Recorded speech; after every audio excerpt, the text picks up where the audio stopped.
Decision making is one of the most powerful things that you will do in your business. Our businesses are ultimately big decision making machines that deliver the desired result or help make customers and clients happy in the end. But it's our decision making along the way, fundamentally, that allows us to deliver what our customer or clients want. How much work have you spent actually looking at your decision-making process and refining it to make it better? It's something that we overlook often. So here's a little tip that I want to give, and it revolves around the acronym of RAPID, R-A-P-I-D. And these stand for the different roles that are in your decision-making process. R stands for recommendation. The people who have that role have the responsibility for acquiring or for gathering the information together from both sides of the fence so that they can analyze that data and then put forward a recommendation. Next, A is for agree.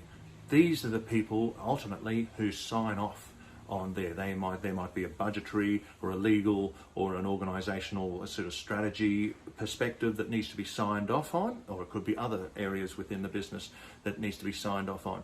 But these fundamentally are the people who sign off on it. They also can draw a line through it and reject it if it doesn't meet the necessary parameters, but they need to then be able to go and encourage the team in finding alternatives. Now, so P stands for the people who perform the activity once the decision's been made. These people are critical in the process. They need to have buy-in, and which is why they're often critical in the next item, the next role that I'll clarify, which is the input. To get the information and to provide that to the people who make the recommendation. It's not necessarily going to be the people, or necessarily always going to be the people at the coalface who are going to be providing that input and that information, because there are other subject matter experts who can be brought in to help provide information for us in developing a recommendation. But these people are critical for buy-in in the overall delivery of the process.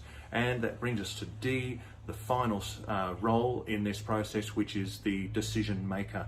And it needs to be just one person in that process, and that person is ultimately accountable for the whole process and making that decision on time. So in case these other steps or other roles within that process stall, and I'm sure we've all come across decisions that have stalled in the past, so they are responsible for pushing that along so that it can meet timelines and fundamentally making that decision and holding the overall responsibility and accountability to making that right decision and communicating that with the rest of the team.